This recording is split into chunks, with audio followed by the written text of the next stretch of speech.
What's up, guys? I'm gonna keep this pretty quick.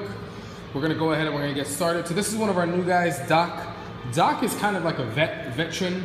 Doc has been with us, not with us, but we've known Doc for quite some time. He was a somebody that attended a Lucas Agnew workshop that I was a guest teacher at, and then recently went to our Buffalo workshop. He's in for a board and train because he just got adopted, and the owner has some other dogs. So Doc is a dog that was not really good with human touch. Doc, yeah, what's up, Linda? You know Doc. Doc was a good that wasn't good with leash pressure when you feel this, and he's still learning how to get good. He wasn't good with taking direction, and a lot of that is probably because he was in a shelter for a really long time. What's up, Trudy? How are you?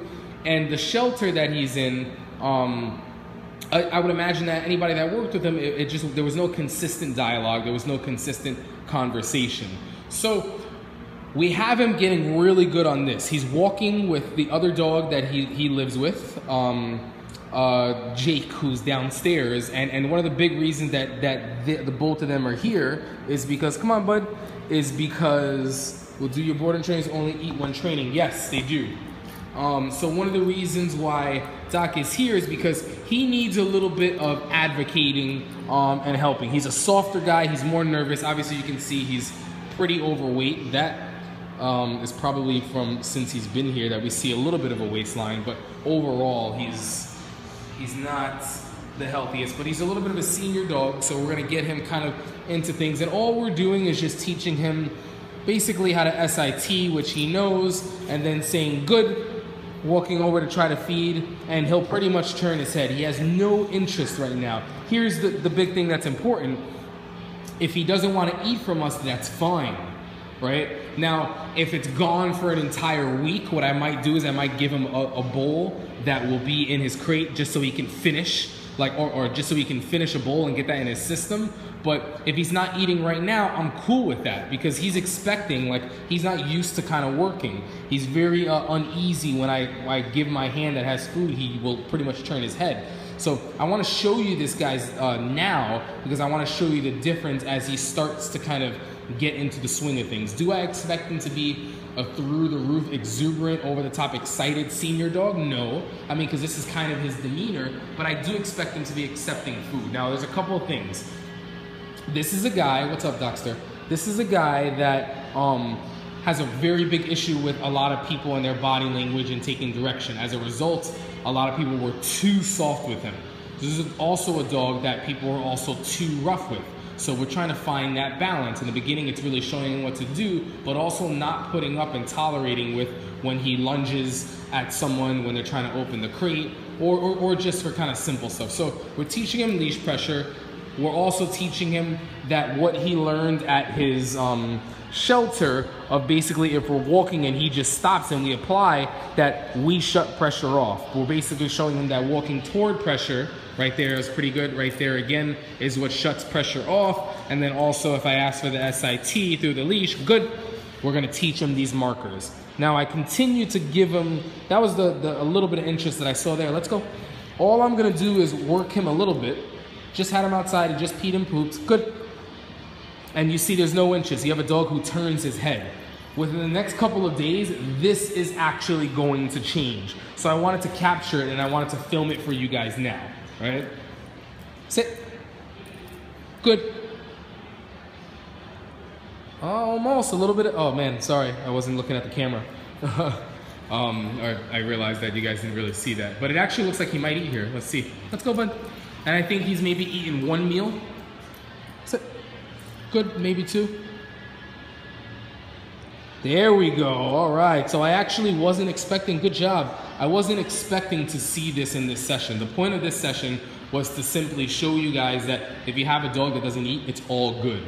He's gonna come around. All dogs will come around. If you're not giving in to anything else, he'll be fine. I'm not really sure. I think he's eaten before, but it's not consistent. Like he'll have one meal, then he'll skip two or something, but that will start to change. Good, when he realizes he's not getting fed anywhere else. There we go. Usually once you unlock the brain, the wheels start turning. So I would imagine he's gonna start eating now. Let's go, buddy. Come on. So let's see if I can maybe set up a tripod here. Give me a second. I'm gonna work him through some stuff. Pretty simple. All I'm gonna do, because I'm happy that he's eating, is we're just gonna work him for sits. I'm not gonna do anything fancy. It's gonna be pretty much this simple. So we'll get him right here. Well, now you're all interested? Trying to set the camera up so I know you guys can see. Bear with me. The doctor. Come here, bud. Now you sit right here. Sit. See if they can see you. Not quite. Okay. That's a little bit better. Okay. So, the first feeding session, the first intro, and he's done a couple of these, but it's been inconsistent. This is the first time that I'm working him for his food. I've worked him, I've walked him and stuff, and done some stuff, but this is the first time I'm working him for his food. So, all we're gonna do is we're gonna teach him a basic concept. When you sit and I say good, you get food, you're not getting food any other way. I might throw in a yes or something, right? So we're gonna come over here, hey bud. Good. Now we got the wheels turning. This guy's like, I'm still nervous and I'm still unsure, but this guy's pretty consistent in what he's asking me. I'll let him take his time. He's a slow eater. Nothing wrong with that. But because I know I don't want to work him for so long, my portions are going to be bigger. Let's go, bud. We've been walking him. So the reason he's here is we want, sit, good. The reason he's here is because we want to make sure that when he comes into the new household, leaving a shelter, we know he's okay around dogs. He's not okay with pushy dogs that are just going to come up to him if he wants to be let alone. So there has to be a proper amount of advocating for him. But at the same time, we do have to get him more comfortable and more confident around taking direction from us, but also learning to be around dogs in a more challenging way. So that's his project. Jake, who he's living with, is one of the dogs who is innocently pushy and also has very strong prey drive and is disconnected with the owner as far as listening. So for him, we're going to soften him up, teach him more manners, teach him impulse control so he can learn to be around without pestering a senior dog and having him snap, because if he snaps, that dog Jake will retaliate and then we have a problem, right? So we want to make sure that both dogs take direction, and we're not just training this dog to be polite when all of a sudden you have a dog like Jake who is going to be pushy and just kind of come in and be like, hey, what are you about? You want to play? And Doc doesn't want to play, right? So that's basically what our boarding train is. So that means teaching them both the language. Sit. Good. That means teaching them both the language, getting them both good on leash pressure, getting them both good on remote collars, getting them both off leash reliable, and teaching them impulse control so they can hold a place. That way the two of them know how to listen, and then the other dogs that she lives with are more manageable because she has two of her head dogs that can actually focus. She has a third dog who is, she has actually two other dogs, and she also fosters a third dog who she's working with while we have these two here, and then her fourth one who is kind of going to be like the untrained dog that can help. As long as that one's kind of wandering, he kind of keeps to himself. The other three will be manageable, right? Yes. So that's my first yes right there. The response to that, yes, my body language was clear and was suggesting that that's what I want, but I have a feeling that Andrew worked on a couple of yeses with this guy because he seemed to know that really well. Most of the time, dogs that are very nervous with people and aggressive and have bitten before and doesn't take direction well, they're usually more comfortable with yes, because I'm walking away. And as I'm walking away, I'm not walking to you and shoving food in your face. A hand coming to your face could be a little bit weird, so that takes some time. Sit. Good. I'm bringing food to you. But this is also how we get dogs out of being hand shy as well. I'm not bribing him. Good. But he's learning that this is becoming like a positive kind of thing. This is actually the rest of his food right here. So we're going to keep his feeding session short and sweet and little by little build up. Yes! Oh, so good! So good. And that is it. I'm going to answer a couple questions, because I know I've been MIA from Periscope a little bit. And then I actually do that to get going, because we got a lot of other dogs to get out. Hey, sit. Good. You come down? Don't look down, huh? Oh, you do? Yeah, good job. You're tired. All right, so. Okay, what's up, guys? So we have some questions. What are the questions? How is Bella? Bella is good. Bella is good. She's incredibly nervous and scared of the city. That's more of what your issue was. You had a dog that's who that kind of dog was, but the dog had freedom to do everything. We'll have them both for 5 weeks, Linda. A dog that lived on a farm that was kind of ready to just kind of be confident and run wild and be pushy, and now all of a sudden with these sounds, you see the dog is like, okay, I have to listen to you, but I'm not able to kind of do my thing here. And all these sounds in New York City, holy cow, what's going on? So it's actually a really good thing, but her fear tied with anxiety, that's more of the issue, so we're going to have to take some time. She's learning how to relax. What's up, Sean? What's up, buddy? I think it's the first time you joined our scope. Good to see you. Sean O'Shea, everybody, of the Good Dog Training and Rehabilitation. I'm sure that many of you are already familiar. If you're not, definitely go check out his page. They're doing great things. Him, Laura, and I think Tony is the trainer's name. That's pretty much it. So this is the end of the scope. I know a good amount of people have sort of left now, but joining you tomorrow for socialization at 10:30. Yes, make sure you sign up. I think we have, how many people do we have? I know 1, 2, 3. Want to make sure we're not overbooked, but that shouldn't be a problem. Mia, come on by for sure. It'll be good to see you. And we will go from there. All right, guys, this is sort of the end of the scope. I think I'm going to take off. Doesn't seem like we have too many questions, but good. Yeah, man, that's good. I actually, you'd be proud of me, Hubert. I tapped 2 people today, 1 person 3 times, right? And I also did not get tapped today. So that's a pretty big deal, because I went up against a purple belt and a couple blue belts. So I'm pretty excited. Hey, man, yeah, so guys, that's Sean right there. Awesome. Everyone's watching me while we eat. Definitely make sure you guys follow him if you don't already. And looking forward to more on Doc and Jake. Yeah, Doc and Jake. So we haven't done any periscopes on them. That's the first one on Doc. You'll see him start to thrive and start to get really better overall as time goes on. Jake's pretty good. Jake's starting to listen. He's getting really good. Yeah, so Darcy, Jen, I'll show you who we have over here. Let me show you what we got going on, right?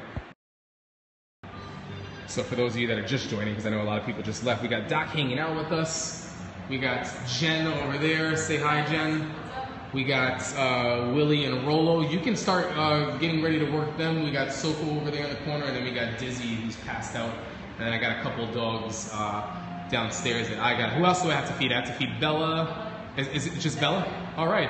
And then we're getting everybody out soon for their last walks, and we close shop at 9. So that's what we got going on.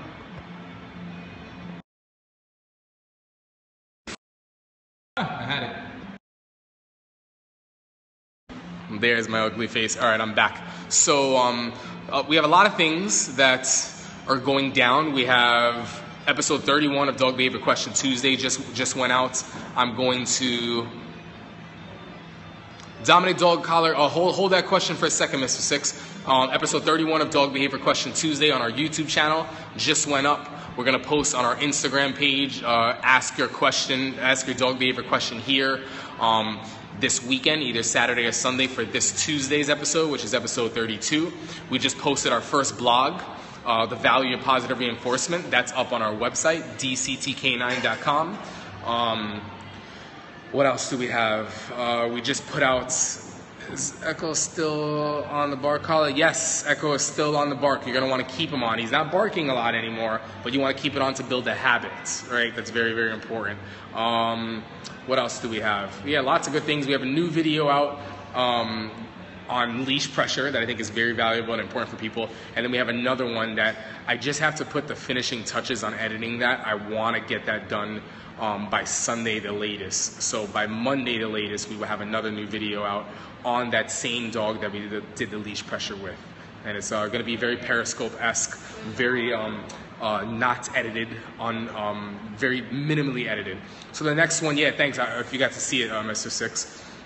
So I'll talk to you guys while I flip around, and you can see Jen working the puppy.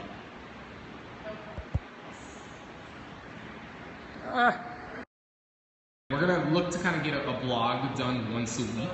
So by next week we should have a new blog coming out. Thanks, Linda, I appreciate it. We got Willie the pup working for his food. While Rolo's holding place, these guys are hanging out. Doc is chilling. He's exhausted. He's beat. We really worked him mentally. But Mr. Six, going to answer your question, if I'm going to walk, I prefer a slip lead. I don't like dominant dog collars for walking. In fact, I actually am not a huge fan of that collar unless you're maybe using it sort of as a backup. We actually don't have any in stock at our training center, which we probably should have a couple just in case, but if I'm walking, yeah, man, slip lead all the way. That's just my personal preference. But out of those two, that would be my personal preference, right? Yeah, that's pretty much that. So what do you got going on with this guy? What are you doing? Eye contact. Eye contact, all right. Why don't you come a little closer? Come over here. Boy. So this is a pup that is not used to waiting, not used to focusing. So we're learning how to take that desire, that eagerness to want the food and teach him how to focus for it. Nope. So she should bring him back with a little bit of food for her. Yes. Very nice. Why don't you down him right there? Yeah. So that eye contact and that shaping, and you're gonna go ahead and you're gonna walk over here. So yeah, behind the placemat, walk over there. You're gonna go ahead and give him a recall before you do. Now the eye contact stuff that she was doing, make sure you do it with the remote. The eye contact stuff that she was doing is gonna transfer into the end portion of her recall. So she'll show you that right now. Really here? Good boy. Just wait. Yes. There you go. Nice. So you see all little bits and pieces. Yeah, no problem, Melina. I think the biggest thing, Melina, for Bella is just going to be getting her over her fear, because she's going to have to learn to focus in order to do that. So little by little. But we'll start getting some nice updates of her as we go on. But you got to see her on the treadmill on our latest video. We're just little by little taking it easy. Guys, I'm going to let you go. We're going to start getting into at least one Periscope a day. Watching at work, call me, never heard back, want to come in soon. Is this, oh, this is Jeff over. Let me ask you a question though. I'm not sure where you sent the email, but Jeff, the officer over in Long Island, wants to come in and do a shadow. Did you get an email from him? Hey Jeff, what email did you send that to, buddy?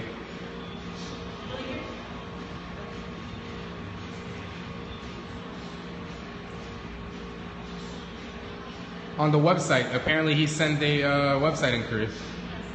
All right, well, we'll have to look. We might have missed that. Hey man, if you can send another one, we'll get you in ASAP. I was actually just thinking about you the other day, and I thought you just never sent anything in. If you can send one more and just say, hey, you know, my name is Jeff. If you can just say it to you, and we'll get you scheduled for whenever, man. I'll get you in here as soon as possible, man. All right, later, man. All right, guys, thanks so much. We'll get some more scopes going, at least one a day, if not more. And I will talk to you soon. Later, guys.